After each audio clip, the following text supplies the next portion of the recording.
If you want to make real money online in 2025, AI side hustles are the easiest way to start, even if you have zero skills.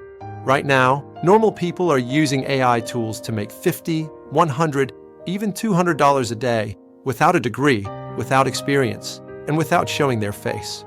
So today, I'm breaking down 5 beginner-friendly AI side hustles you can start from home right now. Side hustle number 1 is AI video creation. Using tools like HeyGen, Opus Clips, and CapCut AI, you can create faceless YouTube videos, short-form clips, business ads, product explainers. Businesses will pay for this because video content is growing like crazy. You don't need a camera, a mic, or editing skills. AI does the heavy lifting. Number 2 is AI copywriting with ChatGPT. You can offer simple services like writing emails, social media captions, product descriptions, or website copy. These services start at $10 to $30 per job, and ChatGPT can produce everything in minutes.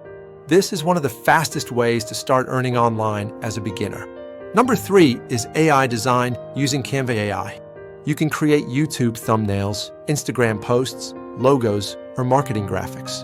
Creators and small businesses need daily content, and Canva makes it insanely easy. People are charging $5 to $20 per design, and AI cuts the work down to minutes. Number 4 is automation with ChatGPT and Zapier. You can help small businesses automate tasks like scheduling emails, replying to customers, managing content, and more. Businesses love anything that saves them time, and they're willing to pay for it. And number 5, faceless YouTube channels. You can create niche videos using AI avatars, AI voices, AI scripts, and AI editing. No need to be on camera.